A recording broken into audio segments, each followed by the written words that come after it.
Hello बच्चों, आज हम लेक्चर सेकेंड डिस्कस करेंगे चैप्टर 9 फॉर क्लास 10th। और आज हम पढ़ने वाले हैं रे डायग्राम। अब ये रे डायग्राम बच्चों को बहुत टिपिकल लगता है, लेकिन आज के लेक्चर देखने के बाद ये रे डायग्राम आपके लिए बहुत ही आसान होने वाला है। तो इस लेक्चर के आखिरी तक आप बने रहिए। तो रे डायग्राम होता क्या है? तो रे डायग्राम क्या होता है? जब हम कोई भी ऑब्जेक्ट के हिसाब से इमेज बनाते हैं, तो ऑब्जेक्ट के हिसाब से जो इमेज बनाते हैं या डिस्टेंस कितनी है इमेज की ऑब्जेक्ट के हिसाब से उस पर्टिकुलर मिरर में, तो उससे जो डायग्राम बन के निकल के आता है उसे हम बोलते हैं रे diagram. So distance of image from the object can be found by the help of रे डायग्राम। अब रे डायग्राम से हमें कौन कौन सी इंफॉर्मेशन मिलती है? So it is a method of locating the position, size and nature of image. So by the help of ray diagram, what we have to do? We have the position, size and nature of image. जो image बनती है उसकी क्या position है, क्या उसकी size है, क्या उसका नेचर है, we found with the help of ray diagram। अब हम बात करते हैं कि रे डायग्राम बनता कैसे है। तो यहां पे आप देखो, यहां पे आपके सामने स्पून दिख रहा है और स्पून में अपना कोई चेहरा देख रहा है। अब ये चेहरा जो है उसे बोलते हैं हम इरेक्ट इमेज। इमेज बिल्कुल सीधी बनी उसे हम बोलते हैं हम इरेक्ट इमेज। दूसरा देखो, यहां पे ये आपका हाथ है और इमेज कितनी बड़ी बन रही, तो इसे हम बोलते हैं मैग्निफाइड इमेज। उसके बाद यहां पे इन्वर्टेड इमेज, देखो उल्टा बन रहा है, तो इसे हम बोलते हैं इन्वर्टेड इमेज। और इसे हम बोलते हैं डिमिनिश्ड इमेज। जो इमेज छोटी बनती है, देखो पूरे के पूरे स्पून पे ही इमेज आ गई है, इसलिए हम क्या बोलते हैं डिमिनिश्ड इमेज। तो ये इमेज है, अलग अलग इमेज है। आप फोटो के थ्रू ये समझ सकते हैं कि इमेज किस नेचर की होती है। ये हो गया इरेक्ट यानी सीधी, ये मैग्निफाइड यानी बड़ी, ऑब्जेक्ट से बड़ी, ये हो गया इन्वर्टेड यानी कि उल्टी, और ये हो गई डिमिनिश्ड यानी कि ऑब्जेक्ट से बहुत छोटी। अब हम बात करते हैं रे डायग्राम का। अब ये रे डायग्राम में क्या करना है? तो सबसे पहले बेसिक डायग्राम, कॉनकेव मिरर का एक बेसिक डायग्राम बनाना है और यही बेसिक डायग्राम हर जगह कॉपी होगा। तो इसके लिए हमें क्या करना है? सबसे पहले एक लाइन खींचनी है। लाइन खींच लिया, ठीक है। यहां पे हम, ये लाइन कौन सी होगी? प्रिंसिपल एक्सिस होगी। यहां पे हमें 3 सेंटीमीटर से पहले एक पॉइंट ड्रॉ कर लेना है और उसको हम पोल नाम दे देते हैं सपोज, ठीक है। तो यहां पे पोल बना दिया। अब इस पोल पे क्या कर दिया, ठीक है, ये चांदा होता है, चांदा बोलते हैं इसको, चांदा से एक लाइन खींच दिया, ये हो गई लाइन, ठीक है। ये इससे हम एंगल मेजर करते हैं बेसिकली। ये हो गई हमारी एक ऐसे कर्व शेप, या बोले तो एक सेक्टर ही समझ सकते हैं आप। इसके बाद हमने क्या किया, इस साइड क्या कर दिया, इस पे पॉलिश या पेंट कर दिया, ठीक है। तो ये हो गया हमारा क्या, कॉनकेव मिरर। ये हमारा बेसिक डायग्राम है। इसमें हमें क्या करना है? तो पहले तो यहाँ पे 2 सेंटीमीटर पे हमने एक बना लिया क्या, फोकस, और इससे आगे 2 सेंटीमीटर पे हमने क्या बना दिया, सेंटर ऑफ कर्वेचर। तो इतना तो हर एक डायग्राम में आपको याद रखना है, इतना तो बेसिक है। कोई भी डायग्राम होगा कॉनकेव मिरर का, इतना डायग्राम तो क्या होगा, कॉमन होगा, ठीक है।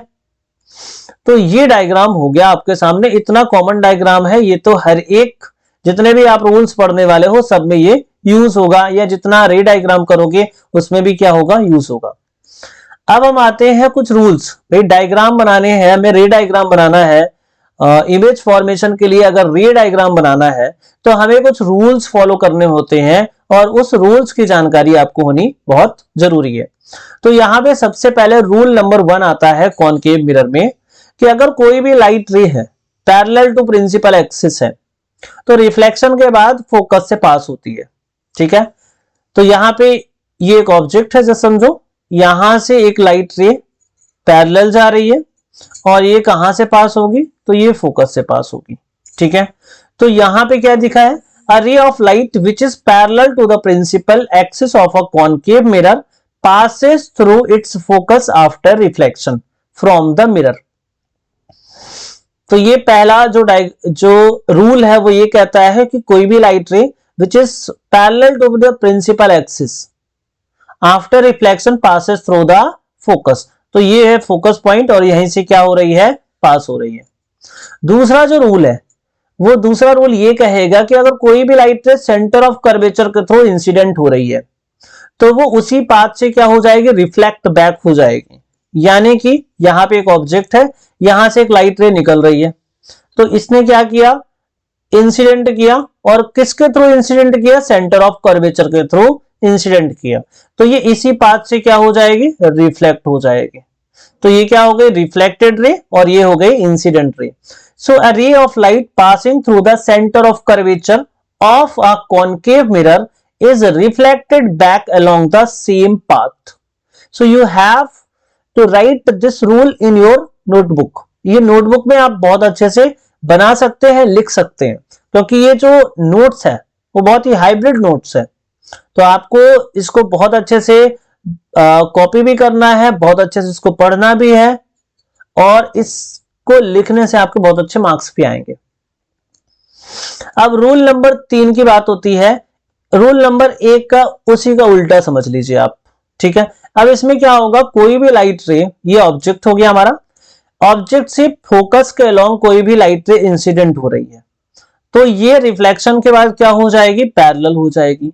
यानी कि कोई भी लाइट रे अगर passing through the focus of a concave mirror become parallel to the principal axis after reflection, अगर फोकस के थ्रू इंसिडेंट हुई है तो after reflection become parallel to the principal axis.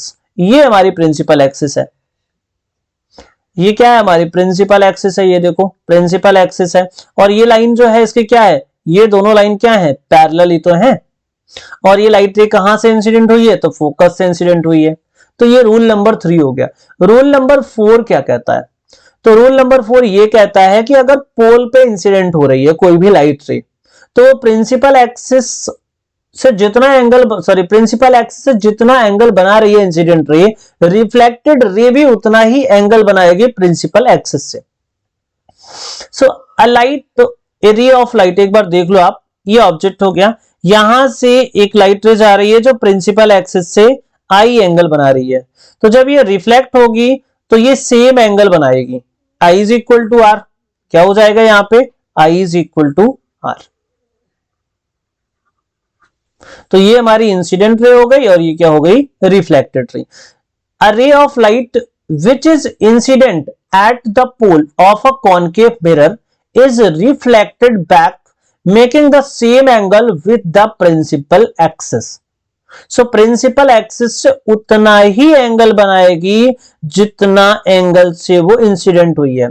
अगर ये आई एंगल से इंसिडेंट हो रही है तो यहां पे आर की वैल्यू भी आई के इक्वल होने वाली है। तो ये 4 के 4 रूल हैं, इसको हम एक बार और इसको रिकैप मारते हैं। तो यहां पे पहला रूल क्या है, पहला रूल ये कहता है कि इंसिडेंट रे अगर parallel to the principal axis है तो रिफ्लेक्टेड रे कहां से होगी, फोकस से पास होगी। दूसरा रूल क्या है कि अगर कोई भी लाइट रे सेंटर ऑफ कर्वेचर के थ्रू जा रही है तो वो उसी पाथ से वापस आ जाएगी, यानी कि सेंटर ऑफ कर्वेचर से ही रिटर्न आएगी।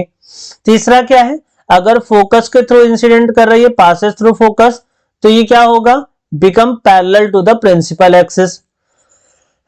सॉरी। और फोर्थ रूल क्या है, अगर ये पोल पे इंसिडेंट हो रही है, strike the pole at an angle, तो उसी एंगल से क्या हो जाएगी, रिफ्लेक्ट हो जाएगी, make the same angle with the principal axis. So इतनी चीजें आपको, ये चारों के चारों रूल्स हैं, आप स्क्रीनशॉट लेके बहुत अच्छे से इसको याद रखना है। अब हम बात करते हैं, पहली चीज तो बहुत ही सिंपल सी है। एक तो ऑब्जेक्ट कहां पे है, इन्फिनिटी पे। पहला केस क्या होता है, ऑब्जेक्ट जब इन्फिनिटी पे होता है तो इमेज बनती है फोकस पे, और इमेज कैसी होती है, पॉइंट साइज की होती है, और रियल एंड इन्वर्टेड होती है। हम बात करते हैं when object is beyond the centre of curvature. When object is beyond the centre of curvature, अब देखो यहां पे मैंने बना लिया एक कॉनकेव मिरर, जिसका मैंने बना दिया फोकस और सेंटर ऑफ कर्वेचर। इतना तो कॉमन हो गया, ठीक है जी। और यहां पे क्या है, beyond the centre of curvature एक ऑब्जेक्ट है, और ऑब्जेक्ट क्या है, ए बी, ठीक है। ये ऑब्जेक्ट हो गया। अब इमेज हमें बनानी है, और ऑब्जेक्ट की जो पोजीशन है, लोकेशन है, कहां पे है, बियॉन्ड सेंटर ऑफ कर्वेचर या बियॉन्ड सी। तो ऑब्जेक्ट का जो ए पॉइंट है, यहां से एक लाइन तो पैरेलल गई, और पैरेलल रेज कहां से पास होती है, तो फोकस से पास होती है, ठीक है, पास हो गई। दूसरी लाइट रे कहां से गई, तो दूसरी लाइट रे फोकस से गई, और ये क्या हो जाएगी, फोकस से जो जाती है वो तो पैरेलल हो जाती है, तो ये पैरेलल हो गई। दोनों लाइट रे एक दूसरे को इस पर्टिकुलर पॉइंट पे क्या कर रही हैं, इंसिडेंट कर रही हैं। यहां पे क्या कर रही हैं, इंसिडेंट कर रही हैं, इंटरसेक्ट कर रही है, इंसिडेंट नहीं। ये दोनों के दोनों रिफ्लेक्टेड रे जिस पर्टिकुलर पॉइंट पे क्या करें, एक दूसरे को इंटरसेक्ट करें, वहां से एक परपेंडिकुलर ड्रॉ कर दो। तो इस पॉइंट से क्या करा, एक परपेंडिकुलर ड्रॉ कर दिया। यही क्या है, इमेज है। यही क्या है, इमेज है। इमेज क्या है, ए डैश बी डैश। तो ये बी इधर आ गया और ए जो था ए डैश नीचे पहुंच गया। तो इसके अगर नेचर की बात करें या पोजीशन ऑफ इमेज की बात करें, तो पोजीशन किसके बीच में है, सी और एफ के बीच में है। जो इमेज की पोजीशन है वो किसके बीच में है, सी और एफ के बीच में। ये हो गया हमारा सी और ये हो गया हमारा एफ। सी और एफ के बीच में क्या है, इमेज की पोजीशन है। ऑब्जेक्ट कहां है, ऑब्जेक्ट तो बियॉन्ड सी है। इमेज की नेचर की बात करें तो इमेज कैसी है, रियल है, ठीक है। रियल में मीट कर रही है ना लाइट रेस, तो इमेज जो बनेगी वो रियल ही बनेगी। इमेज कैसी है, इन्वर्टेड है और बहुत छोटी सी है आपकी, तो डिमिनिश्ड है। तो रियल है, इन्वर्टेड है और डिमिनिश्ड है, और कहां बन रही है, सी और एफ के बीच में। अगला केस देखो, यहां पे ऑब्जेक्ट जो है सी पे है, यानी कि ऑब्जेक्ट कहां पे है, सेंटर ऑफ कर्वेचर पे है। अब ऑब्जेक्ट सेंटर ऑफ कर्वेचर पे है तो बेसिक डायग्राम मिरर का तो बना ही सकते हैं, हमने आपको बता भी दिया। P हो गया, F हो गया और C हो गया। When object lies at center of curvature, object कहां पे है, सेंटर ऑफ कर्वेचर पे है। तो एक तो लाइट रे कैसी गई, पैरेलल गई, कहां से पास होगी, फोकस से पास होगी। दूसरी लाइट रे कहां से गई, फोकस से गई, become parallel to the principal axis, और दोनों लाइट रे यहां पे एक दूसरे को मीट कर रही हैं। और यहां पे एक पॉइंट ड्रॉ किया और इससे क्या किया, एक परपेंडिकुलर ड्रॉ किया, कहां पे, प्रिंसिपल एक्सिस पे। तो यहां पे ए बी क्या है, ऑब्जेक्ट है, और ये ए डैश बी डैश क्या हो गई, इमेज हो गई। तो यहां पे ये जो ऑब्जेक्ट है और जो इमेज है उसकी हाइट क्या है, सेम है, और इमेज भी कैसी है, रियल एंड इन्वर्टेड है। तो हम बात कर लेते हैं कि भाई पोजीशन ऑफ इमेज कहां पे है, तो जहां पे ऑब्जेक्ट है वहीं पे इमेज है, यानी कि इमेज भी कहां पे है, सी पे है, यानी सेंटर ऑफ कर्वेचर पे है। नेचर ऑफ इमेज की बात करें कि इमेज का नेचर कैसा है, तो नेचर आपको दिख रहा है, उल्टी दिख रही है और रियल में मीट कर रही है लाइट रे, तो इमेज कैसी बन रही है, real, and real image always is inverted. So real and inverted. And nature कैसा है, साइज कैसी है, तो साइज तो भाई जितना ऑब्जेक्ट की साइज है उतनी ही इमेज की साइज है। So same size of the object. अगला केस देखो भाई, ऑब्जेक्ट कहां पे है, एफ और सी के बीच में रख दिया इस बार। Object is lies between f and c. Same diagram, basic diagram आपको फटाफट बना लेना है। अब ऑब्जेक्ट को हमें रखना है कहां पे, सी और एफ के बीच में। ये हो गया ऑब्जेक्ट, ठीक है। अब इतना कर लिया हमने, ऑब्जेक्ट रखा, एक लाइट रे जाएगी parallel to the principal axis, passes through focus. दूसरी लाइट रे हमने सेंटर ऑफ कर्वेचर के थ्रू इंसिडेंट कर दी, या फोकस के थ्रू इंसिडेंट करा, तो क्या हो जाएगी, ये parallel to the principal axis हो जाएगी। अगर आपने सेंटर ऑफ कर्वेचर के थ्रू करना है तो भी कर सकते हो, फोकस के थ्रू करना है तो भी कर सकते हो, ठीक है। तो ये फोकस से पास हुई तो become parallel to the principal axis, दोनों लाइट रे इस पर्टिकुलर पॉइंट पे मिली, और यहां पे हमने एक पॉइंट बना लिया। ये इंटरसेक्शन पॉइंट है किसका, रिफ्लेक्टेड रेज का। रिफ्लेक्टेड रेज का जहां पे इंटरसेक्शन पॉइंट है उसी को हम पॉइंट बना लेते हैं, और वहां से एक प्रिंसिपल एक्सिस पे परपेंडिकुलर खींच दिया। तो ये हमारी इमेज हो गई ए डैश बी डैश, ठीक है। इमेज क्या है, ऑब्जेक्ट क्या है, ए बी, तो इमेज क्या हो गया, ए डैश बी डैश। अब ऑब्जेक्ट से बड़ी है इमेज, कहां पे बन रही है, तो बियॉन्ड सेंटर ऑफ कर्वेचर है इमेज, और ऑब्जेक्ट से क्या है, बड़ी है, रियल एंड इन्वर्टेड है। तो ऑब्जेक्ट की पोजीशन कहां पे थी, एफ एंड सी के बीच में, तो इमेज कहां बनेगी भाई, बियॉन्ड सी। इमेज के नेचर की बात करें तो कैसी, रियल है, कैसी है, इन्वर्टेड है, एंड कैसी है, मैग्नीफाइड है या इनलार्ज है।